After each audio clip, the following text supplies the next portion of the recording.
नमस्ते चाचा जी। खुश रहो बेटा, खुश रहो। बड़ी जल्दी वापस आ गई, 1-2 हफ्ता और रुक जाती। अरे मम्मी जी, वहाँ तो टाइम का पता ही नहीं चला। अच्छा, पता है मम्मी जी, आज तो रास्ते में ऐसा लग रहा था जैसे शरीर टूट रहा है। शायद सफर की थकान अब निकल रही है। भाभी अभी तो आपका स्टेटस देख रही थी, भतीजे के साथ साइकिलिंग कर रही थी, तब तो थकान नहीं हुई। वो तो बच्चा जिद कर रहा था इसलिए हिम्मत करनी पड़ी, पर अब तो ऐसा लग रहा है जैसे बुखार चढ़ जाएगी। सफर में थकान हो जाती है, जाके चेंज कर ले और चाय पिला दे। मुझे अदरक वाली चाय कर देना। गुड्डू, अदरक तो मैं कूट दूं, पर पता नहीं क्यों कल से मेरे कलाई में बड़ा दर्द है। लगता कुछ भारी सामान उठा लिए होंगे। पूजा भाभी, आपकी ड्रेस कितनी अच्छी लग रही गेहूं काटते हुए। वैसे कोई लेबर नहीं था क्या घर में गेहूं काटने के लिए? बिमला, तू अपना काम कर, कुछ ज्यादा ही छूट मिल गई है तुझे इस घर में।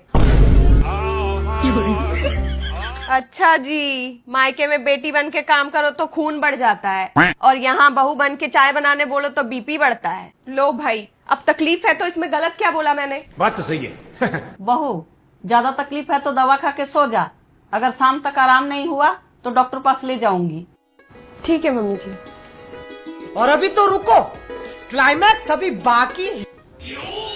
भाई साहब, मेरी बहू का एक नाखून तक नहीं दुखता मायके में, और बस ससुराल आते ही मेरे सर में दर्द है, मेरे पैरों में दर्द है, मेरी तबीयत ठीक नहीं है।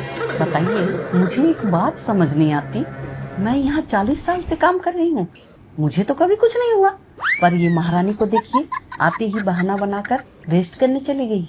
कहाँ फंस गया मैं। अच्छा दीदी, चलता हूँ, शाम को सत्संग में मिलेंगे। अरे भाई साहब, कैसे जाऊं मैं सत्संग, आप ही बताओ। पूरे घर का काम मेरे सर पर छोड़ रखा है, एक तो आते ही बिस्तर पकड़ रखी है। आप ही बताओ भाई साहब, इस उम्र में सेवा लेने का समय में उल्टा बहू का सेवा कर रही हूँ। ओहो, ये फिर शुरू हो गई।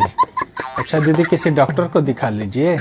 क्या बताएं भाई साहब, 50,000 रुपया खर्च कर चुके हैं। जब भी मायके से आती है डॉक्टर का चक्कर लगा रहता है, कभी ये टेस्ट कभी वो टेस्ट, पर टेस्ट में कुछ निकलता ही नहीं। मुझे तो समझ में नहीं आती इसको क्या बीमारी है। दीदी, कहीं कामचोरी की बीमारी तो नहीं हो गई आपकी बहू को? अरे तेरी। दीदी, ये कामचोरी वाली बीमारी मुझे भी हो गई थी शादी के बाद। अरे बाप रे।